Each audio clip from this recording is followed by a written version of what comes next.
Alejandro Segovia Show. Greetings everyone and welcome to the program. I am Andres, broker servicing Los Angeles and Orange County here in Southern California. For those of you that are new to the program, and there's quite a few of you, particularly across the platforms, let me first say thank you for subscribing/follow wherever it is that you might be watching this program. And secondly, let me briefly introduce myself to all of you.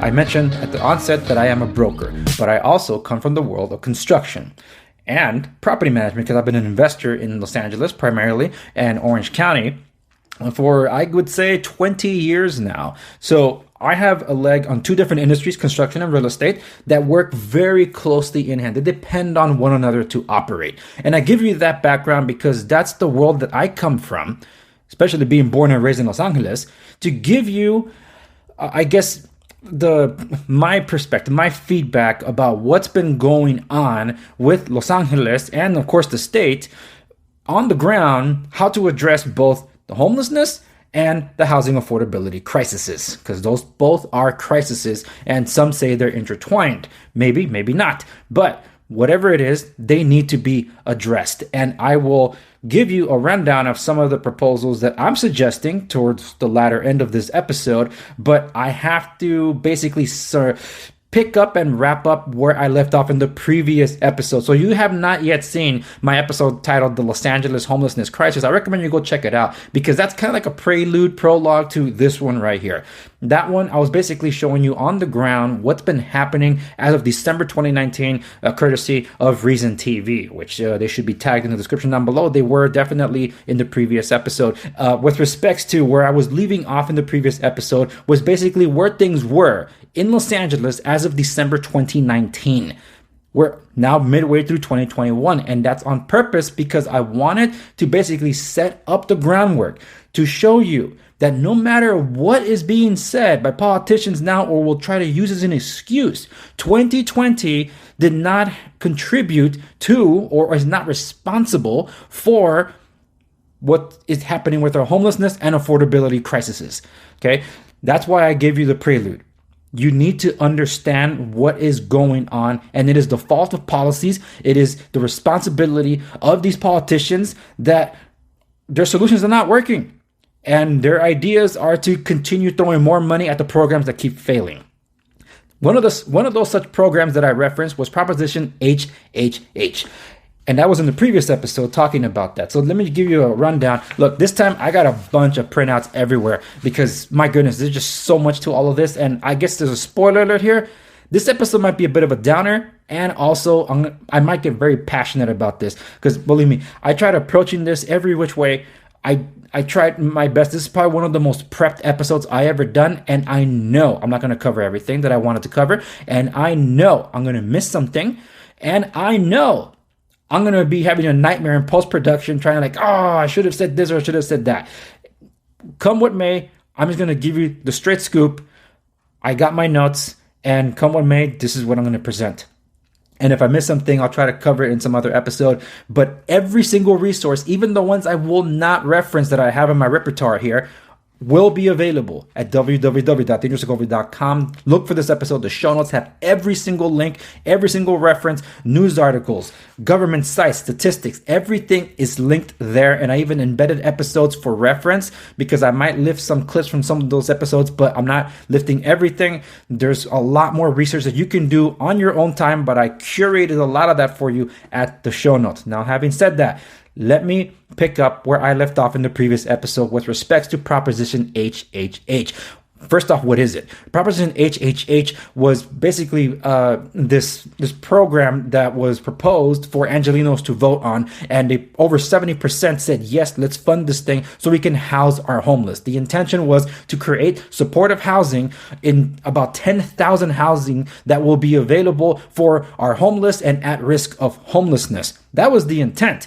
The devil was in the details. Not exactly true. It's more like 7,000, but whatever. In the previous episode, the Los Angeles Homelessness Crisis, it talks about that because it asks, where are we with the program? As of December 2019, for 3.5 years, give or take 3 years, since the passage of Proposition HHH, Los Angeles had a total of 0 available units through that Proposition HHH. And Mayor King Garcetti, his intent was, with this program, to have 10,000 units built in 10 years. I don't know what it is about this arbitrary 10 years. Forget those goals, okay? Let's get down and audit what is happening right now. As of December 2019, there were a total of 0 prepared for occupancy units, according to the Proposition HHH program, which from the lamayor.org website, I think it's the .org, the intention was for the city of Los Angeles to aggressively pursue the development of supportive housing for homeless individuals and those that experience homelessness throughout the city. The proposition was approved by voters in 2016 to facilitate the project and program proposals using both traditional and innovative financing and construction techniques. The city has released 3 funding and or city-owned property proposal opportunities seeking the best design and development ideas from the community. First was a request for proposals for innovative design projects on a city-owned parcel using HHH funding. Second was the regular 2018 and 2019 round 3 HHH call for projects. In other words, developers come over and see what we can do. And lastly was the HHH Housing Innovative Challenge request for proposals. In other words, hey, how many of you would like to contribute to a good goal and be rewarded for that? That was basically it. Now, there's other stuff in here, and I'm basically cycling through this, but that was the intent. The first... I told you, I got a bunch of stuff here. Some of this is deemed digital because I couldn't print them all out. It took 3 years of blown deadlines, but LA opens its first homelessness housing project. Los Angeles Times article dated January 7th, 2020. This was a wooden frame rising at 88th and Vermont. And that wooden frame for 3 years was like, one day homeless will be able to live here. One day, someday. And it took 3 years. Bureaucratic nonsense. LA says, we got the money. Let's go ahead. Let's incentivize these developers. Come on over, bid for these projects. We're paying for these projects. Get it done. They say, yes, great. So then they go to the other department within the city to say, here are the plans that the city wanted so we can get these developments for our homeless going. Okay, great. So the city, Los Angeles, looks at it and says, no, this is not good enough. Go back to the drawing board. I'm sorry, what? Where do you think all that happened? Initially, when these projects were getting off the ground, they were bidded around. This is ridiculous, by the way. I would say on average, $300,000 per unit built. We're talking about apartment units, folks. Apartment units. I come from the world of residential construction. I know how much you can do with $300,000. This is ridiculous. Per unit. When this Koreatown project was done, well, this one's in Koreatown. This is 80th in Vermont. The Koreatown project is a different one. What was it? The development is the first to open of about 20 projects under construction. So this one was not the Koreatown one. The Koreatown one went when all was said and done, because by then there were about 3 developments after January 7th, 3 developments that had opened up. But get this. What was originally estimated to be $300,000 per apartment unit ballooned to $550,000 per unit. Same building, but the bureaucratic process slowed everything down. Now, the Koreatown one is a great point. I think it's in here in this article, but again, I'm using my phone. I don't want to get all into it. $700,000 per unit. This is utter nonsense. Why do we need to spend absolutely so much to construct these things? I'm not going to get into all the background of it because I touched on it in the previous episode, and it was touched upon by those that were interviewed of the ones that run the homeless shelters and deal with the homeless in the previous episode, Los Angeles Homelessness Crisis. That's why I say check that one out first so I don't have to repeat myself on everything, because I don't know how long this episode might be. But it's to tell you that there were faster solutions that could get a roof over a homeless person's head within 48 hours. The city didn't want to fund that. Instead, they wanted this one. Why? Well, because, we got to have these modern open design aesthetics. We need to have granite tops with stainless steel appliances. Excuse me? It's like, okay, so it took at least 3 years to get the first one open. And if you go to the LA Mayor's website where you can track the progress of the Proposition HHH supportive housing development, you'll see there's 3 different pipelines. 2 of them which are in respect to supportive housing, which total up to 7,000 proposed units. The other 3,000 are from non-supportive funding. But it's not even HHH funds. No, it's not, but they lumped it in to try to add up the 10,000 units that Garcetti was proposing to get done within 10 years. The fact that everything was moving so slow, the LA Controller had to do an audit of the Proposition HHH stuff. And this comes from The Real Deal, dated September 10th, 2020. September 10th, 2020, folks. The Los Angeles $1.2 billion bond that was meant to tackle homelessness has done very little to address the growing problems. That's the bleak assessment of City Controller Ron Galperin, whose audit released Wednesday, this was as of September 10th, 2020, found that just 3 housing projects, 228 total units, have been completed in the 4 years since Proposition HHH passed with the overwhelming support of voters. 228, and you still got 9,700 to go at the rate of 4 years for 225 units, say. How long is that going to take?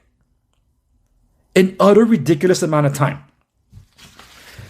Look, the road to hell is paved with good intentions. I'm going to keep repeating that in every episode that I can when I reference this, because these failed policies have done nothing to help our homeless. The ones that actually tried helping are private groups or individuals that try to do something. This one actually I came across before I even started filming. A musician named Elvis Summers, I think it is. Let me pull it up real quick. Elvis Summers. He crowdfunded $100,000 to build dozens of tiny homes. This was around the time that Proposition HHH wanted to be passed by the voters before the election. This was around fall 2016, and he got it done. And then, without warning, the city ended up picking up every single one of these tiny homes. Most of Summers' tiny houses were placed on private land that's been donated to the project, such as a parking lot outside a convenience store and a church in Compton. A handful replaced the tents that have proliferated on freeway overpasses. They're not right in front of a business. They're not in front of somebody's house, and the sidewalks are extra wide. So, it seemed, as far as public places, the safest, best place to be until I could get land and then take them and put them on property, building a small community. But LA viewed the houses as a nuisance. In February, the city council amended a sweeps ordinance to allow the tiny houses to be seized without prior notice.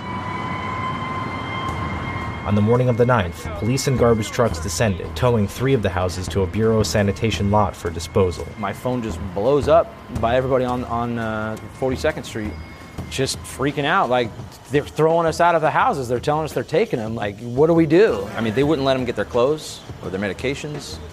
They threw them out, left them on the sidewalk. I pleaded with them. I was like, okay, well, look, they have wheel locks on them. Let me unlock the wheels at least, so you don't break them. No, they refused. They just wanted to take them and destroy them. Summers managed to move 8 of the threatened houses into storage before they were confiscated, but their residents had nowhere to go. I had to evict 2 veterans who paid their ticket. They shouldn't be homeless, period. Just, I get angry.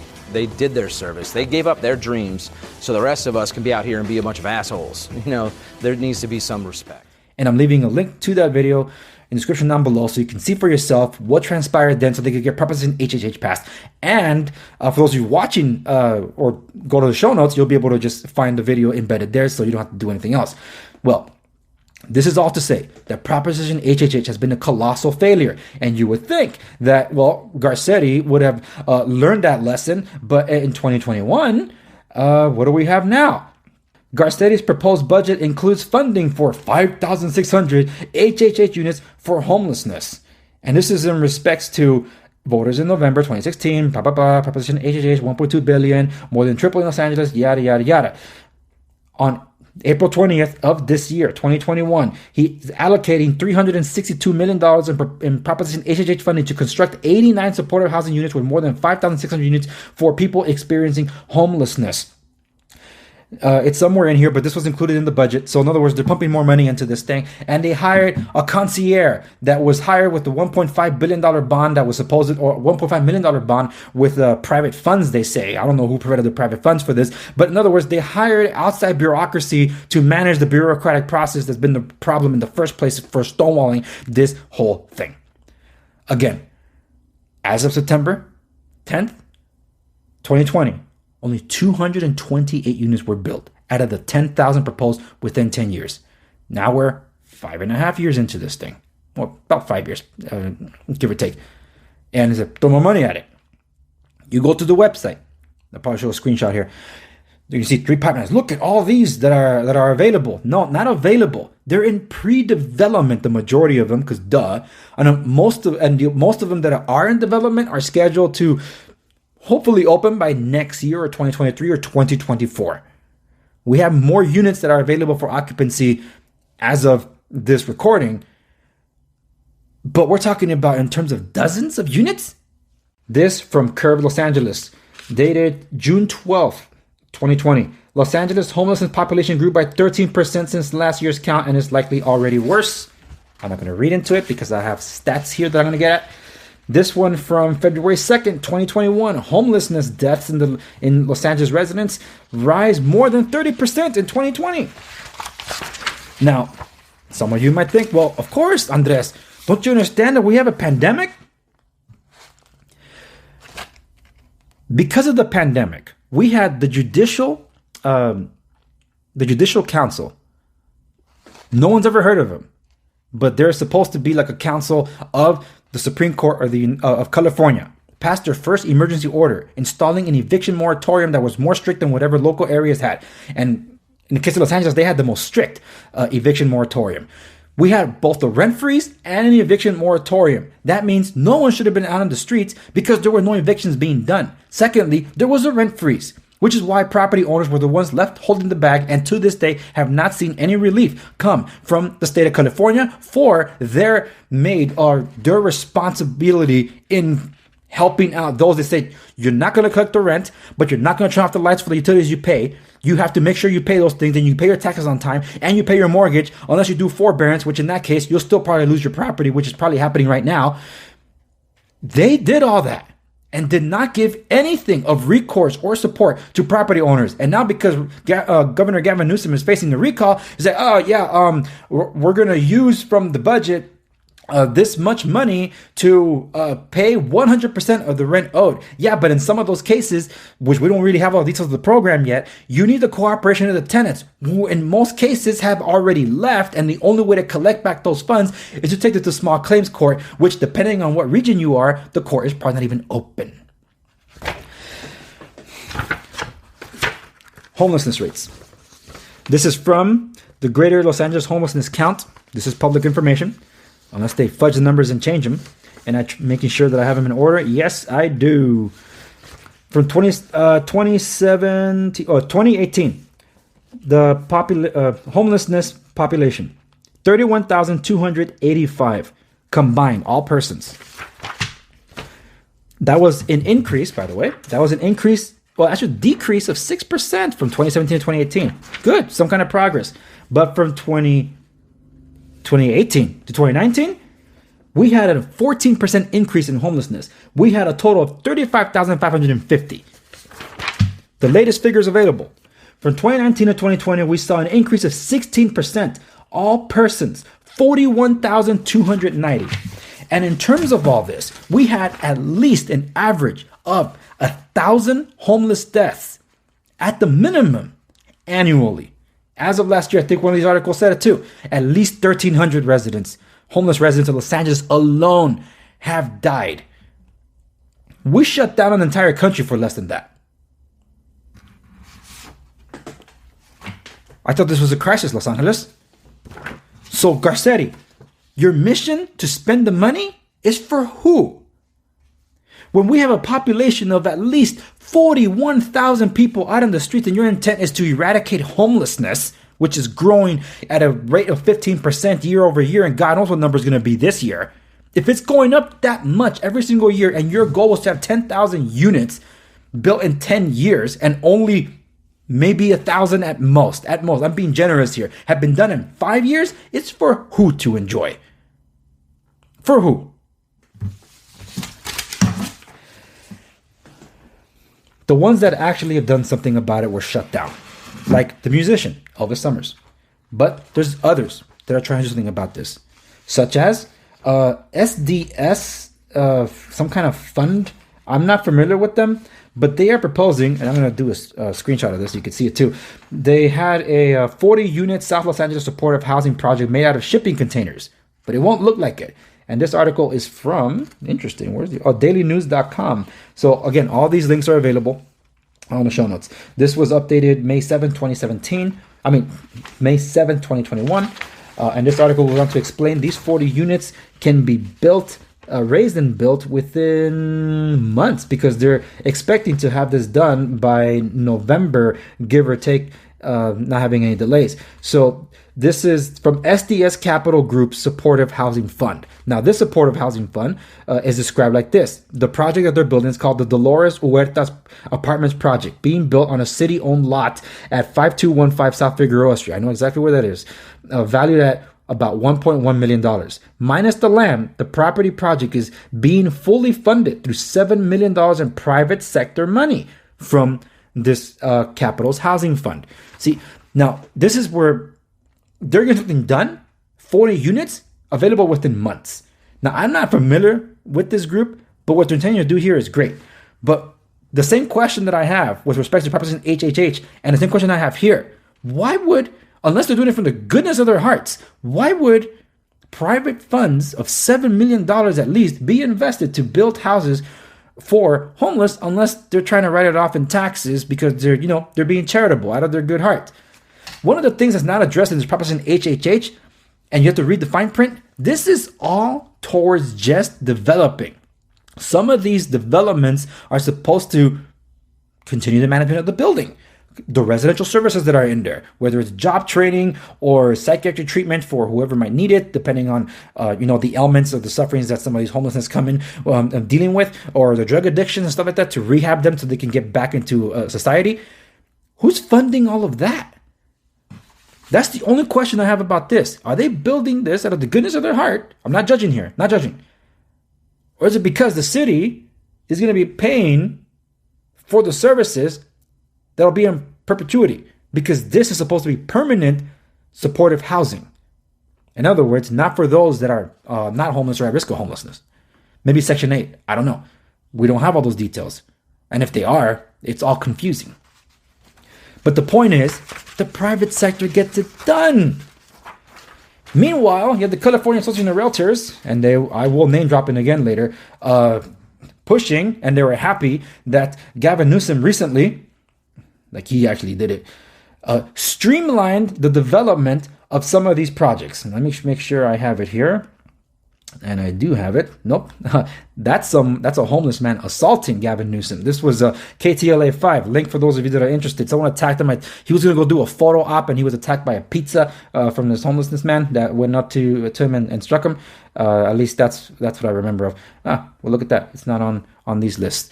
Well, I had it. But the point is that Gavin Newsom was supposed to streamline the development of housing units, which is with respect to the housing affordability crisis that I will get to. But first, let me finish addressing the homelessness issue. And look, I don't know how long this was going to be, so I'm intending to timestamp this. So for those of you on YouTube, you'll be able to enjoy the timestamps for the most part. For everybody else, I'll still leave a chapter summary of where things are. So I addressed Proposition HHH, touch on the homelessness crisis. So let me wrap up what's happening with the homelessness crisis, because this is getting absolutely bonkers with respects to what's happening in Venice Beach, California. A lot of you might have heard about this. It's the world famous beach, and it's in absolute chaos. The thumbnail for this video are all pictures of the encampments, the chaos, the fires that are happening on Venice Beach, and the police are not able to do anything about it. But why aren't they able to do anything about it? Well, some of you might actually think it would be the defending the police thing. No, that's only added to the problem. This goes back, actually. This is from February 6, 2019, from the California Globe. Police cannot police in dysfunctional California. Let me get to this section here. The turning point in California's progressive assault on law enforcement was the passage of Proposition 47 in November 2014. Basically, this thing was the misleading title on this proposition was the Safe Neighborhoods and Schools Act. Yeah, sure. Safe Neighborhoods and Schools Act by defunding the police and not letting them arrest vagrants or people that were committing small crimes out on the streets, putting people in danger. No. So Ostensibly, I'm reading from the article now in a paragraph, to empty the jails of expensively housed non-violent offenders, unintended consequences were felt immediately. Over 4 years later, the negative consequences of Proposition 47 continue to compound and intensify. Here are some of the impacts of Proposition 47. Free tens of thousands of felons from state prisons and county jails back into communities. Reduced to misdemeanors the personal use or being under the influence of most illegal drugs, including heroin and methamphetamine. Reduced to misdemeanors any crime where the value of property stolen doesn't exceed $950. This includes shoplifting, grand theft, receiving stolen property, forgery, and fraud. Does that sound familiar to some of you who might have seen a viral video of some dude masked up going into Walgreens and just taking up a bunch of stuff and the security was just recording the whole thing? That was in San Francisco. That's because of Proposition 47. You cannot remove the homeless that are breaking, vandalizing into small businesses in Los Angeles, Sacramento, San Francisco, whatever. To pick a city that to break into small businesses, they ransack the place, maybe steal some stuff, but they're mostly going in there to get high. The police can't do anything about it. Sometimes they're defecating, urinating in front of the storefront. Clients don't want to go into those stores. I touched on my news roundup before I retired that because of the pandemic, where a hairdresser in Sacramento couldn't take it anymore. Sacramento couldn't take it anymore, and she moved out of the state because she lost all business. It was before the lockdowns, folks. The police can't police because, well, it's like an activist said in the previous video. They got nowhere to go. So it's inhumane for you to take them somewhere, like a jail. Which is why what's happening in Venice Beach, one of the largest encampments of homeless in the city, not counting Skid Row, is going to be interesting since the Los Angeles County Sheriff, Villanueva, has set a goal that by January 4th, he will finish clearing that encampment out. Now I want to switch over to the housing affordability crisis. I want to be very clear on this. I talked about it on my program since the onset, basically since I started, or since I shifted to the Andre Segovia Show from the Tech Corner. I've always said the housing affordability crisis. And I talked about the lack of inventory to buy.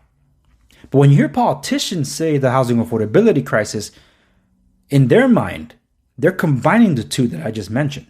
They mean housing units to lower the price. But when they say housing units, they're not referring to property that you can buy. They're talking about property you can rent. So we're talking about those luxury apartments, those lofts and whatever. Look, all this, because people ask, what is up with all these things being these high rises or low rises, with the first floor being commercial and the rest being residential apartments? What's up with all that? A lot of them being luxury lofts, renting for a premium. What's up with all that? Look, I'm not going to delve into this part. And maybe you can even Google it. Go to DuckDuckGo and check this out. It's called Agenda 21.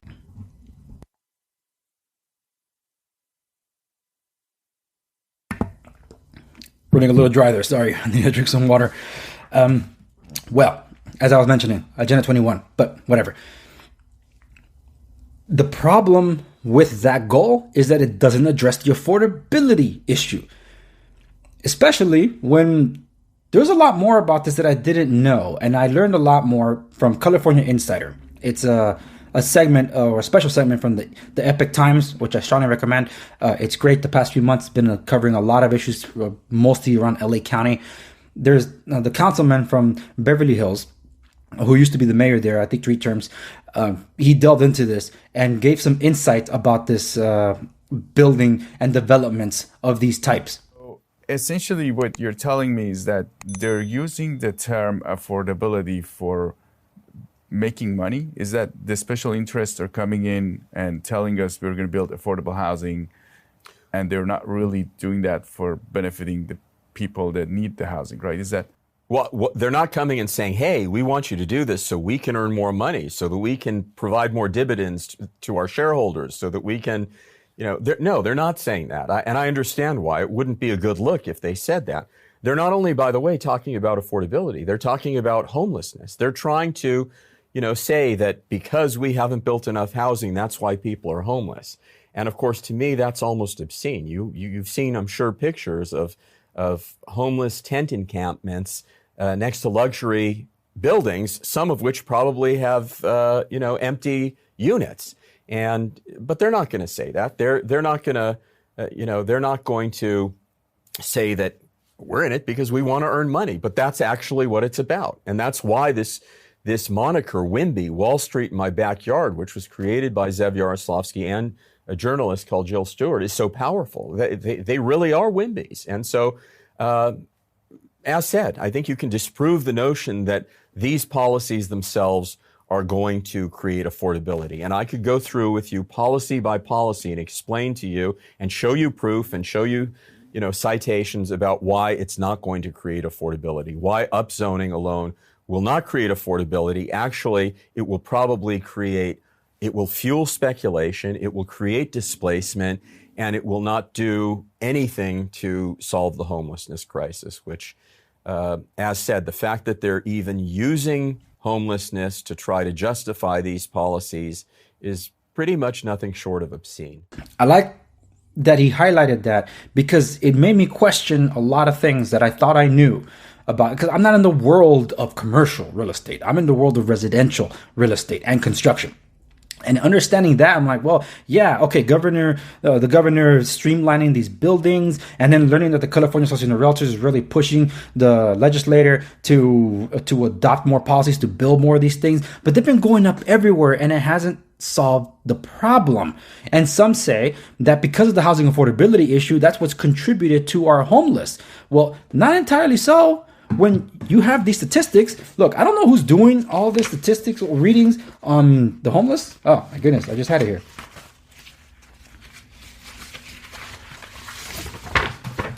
But it's fascinating. At the very bottom, they have a breakdown of what they're on the streets for. Substance use disorder, HIV/AIDS, serious mental issues, developmental disability, physical disability. Look, some of that stuff is more expensive than any rent anybody's ever going to see. And I already talked about how rent control has been installed in Los Angeles since the 70s. And it has the highest rents in the country and also the largest homeless population in the country. Wait, but I thought that was the solution. And they're the ones building the most. And yet we still have the highest rents possible. The housing affordability crisis is not going to go away overnight, and it's not going to be dealt with by making the commercial construction lobby rich. Yes, that's what I finally learned.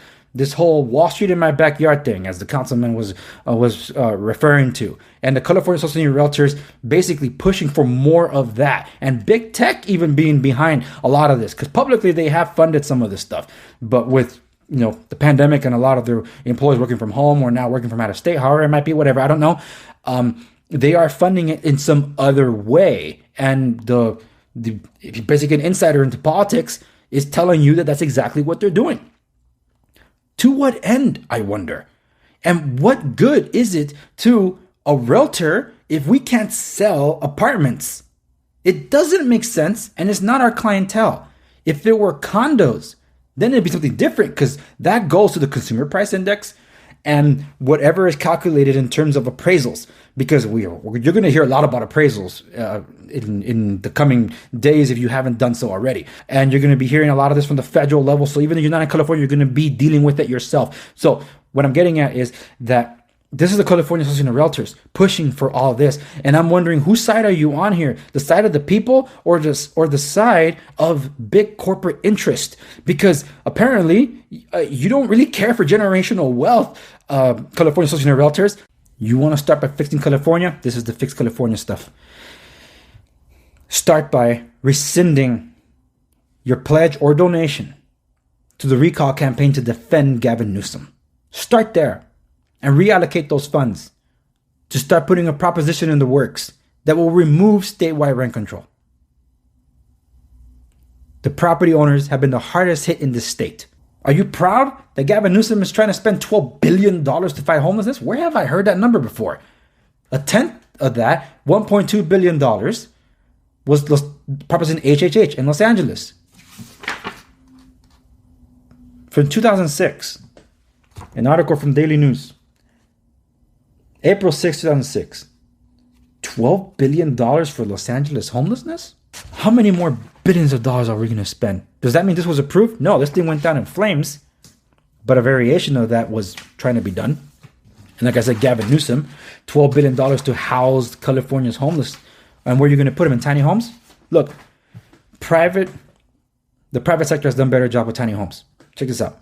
This here on Chandler Boulevard in North Hollywood is the very first tiny home community in the city of Los Angeles. The tiny homes are 64 square feet, relatively small, but in each tiny home there are 2 beds, there are 4 windows, there is an air conditioning, there's heating. For anybody that walks on the property here, one of the first things that you'll notice is the vibrancy of colors. Colors just breathe life and hope. We provide 3 meals a day, and there's a hygiene trailer, so they have showers, they have clothes, they have case management, housing navigation, they have mental health services, job training, job placement. It's a one-stop shop that helps somebody move from the streets to sustainability to permanent housing. But how long will that last? I don't know, because we'll have to wait and see. People need to have their problems addressed. I cut this out of my previous episode, but I talked about it. There are some that have bought into the culture of being out on the streets. They don't want to be in a house. They don't want to be in a room. They like living out. In fact, there was a case, and here's a clip from the Daily Wire. I put this on my IGTV, but this is a clip from the Daily Wire, which there was some controversy regarding a veteran that was in the Venice boardwalk. And he was taken to the VA in downtown Los Angeles on Wilshire Boulevard, and they have spending the night on the streets. Like, wait, the VA didn't help him. And he said, no, it didn't. Check this clip out. The group is upset over housing for an unhoused veteran with a medical condition named Robert. Because I want it to be your decision, Robert. On Tuesday, Robert accepted assistance from sheriff's deputies who drove him to the VA in West LA, even making one deputy emotional. He reminds me of my dad, who was a veteran. It breaks my heart to see him here on the street. But what happened once at the VA is causing controversy. Robert says he was left there and slept outside all night, ending up back on the beach the next day. Deputies say that's not true, and he was actually offered help but didn't want it. My understanding now is that he was offered housing there at the veterans, at the VA.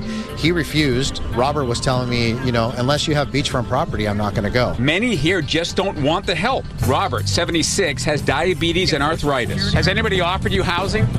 Oh, yeah. And? It's unacceptable. To everyone listening to me, California Senior Realtors, politicians, for any of you that actually care to address the housing affordability crisis, a solution that I never thought of, because again, I'm not in the condo world and I'm in the commercial world and that at that level.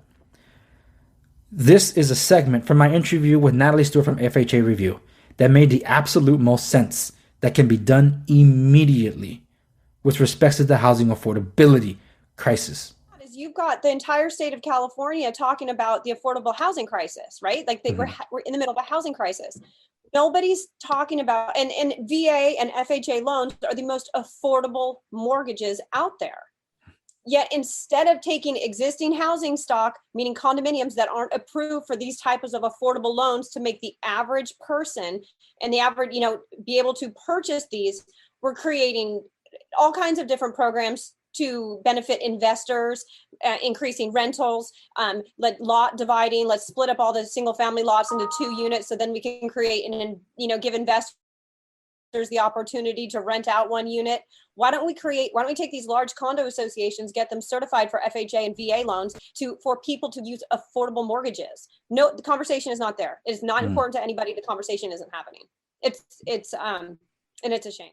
And in terms of what we can do for homelessness, I brought it up again in the previous episode. A lot of stuff we talked about in the previous episode. But in the previous episode, I talked about the possibility of why not why can't the city just buy up with those funds from Proposition HHH, buy up dilapidated buildings and then have them renovated so they can house homeless through there, instead of having to build these new buildings that have to conform to ever-changing building codes that will take forever to get done. And I found out that actually that was tried in a way, because private property owners that own some of these buildings that are run down were trying to sell it to a private developer, a commercial developer that was trying to basically renovate it with Proposition HHH funds, which was actually approved to be used in that way at the time.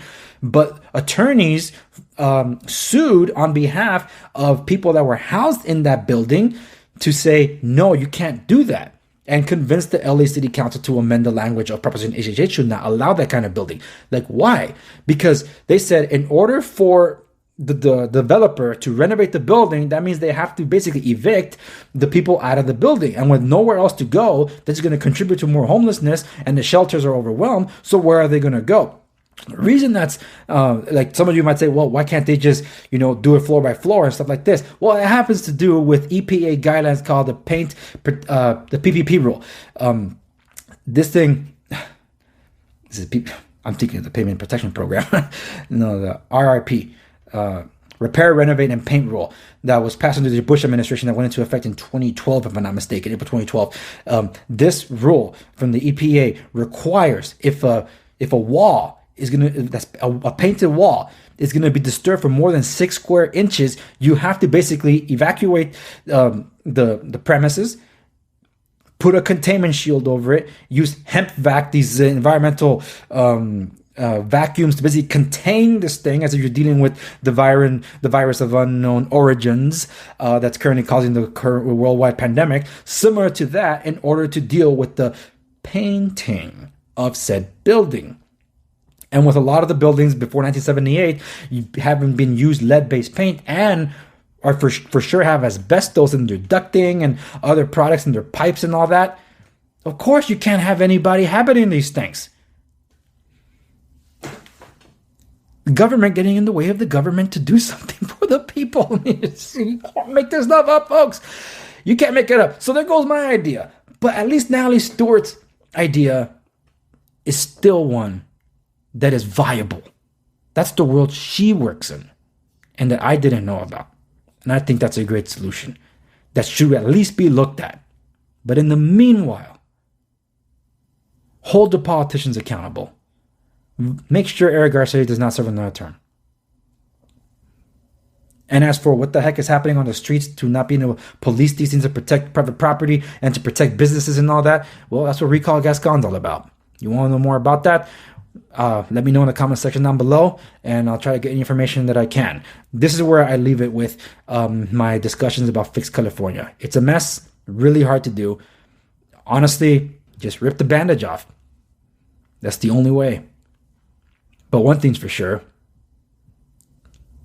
If you hear them say, I'm from the government, I'm here to help, there's a reason those are the scariest words in the English language. They're not here to help. They made the problem worse. And if you're seeing this part of the video, that means I clipped out a section where I went on a rant. And the only way for you to see that rant would be in the show notes of the company's episode at www.dangerouscover.com. It's a message that I send to the California Association of Realtors because they are not serving the people they intend to serve. They're only serving and lining the pockets of special interest and giant corporations. That explains why I'm not wearing a pin on this one. I didn't, like Doc Holliday says in Tombstone, my hypocrisy can only go so far. I just couldn't wear it. Not for this. Not when they're responsible for a lot of the crap that's going on with the affordability crisis and what happened with rent control, which in turn contributes to homelessness in a way. That's it. That's all I have for you on this episode. I know I brought you up to my face because, Keith, let's get serious on this. And you understand that reference? We can get along. Thank you so much for watching, however you're watching, wherever you're watching. Remember to follow me across the socials if you're interested in what I do for work. And if you think you're ready to enter the world of real estate, or if it's even worthwhile, it doesn't hurt to have a consultation. You can check out my stuff at I was going to say my other website, www.segoviares.com. And that's where you can go to check out my real estate resources. My information to contact me is there. And hey, we can schedule a talk. And hey, it's a free consultation. I'm not charging for that. And because I mentioned that, for those of you listening on the podcast, I got to mention that my real estate access number is 019-09449. Yeah, it's a requirement by law that I got to mention that. As for everyone else, all the resources that I laid out here, even the ones I couldn't find and I didn't even include in my conversation, are all available, including extras that I wish you can digest if you have the time, on the show notes. Accompany this episode at www.theundersegovia.com. Thank you so much for joining me on this latest episode of the program. If you like this one, by all means, ultimately share it. That's the only way I can grow, but also because this word needs to get out there. People need to know. And subscribe if you haven't done so already. Or follow, however it is, wherever you're watching. But until next time, thank you so much. And I'll see you on the next one.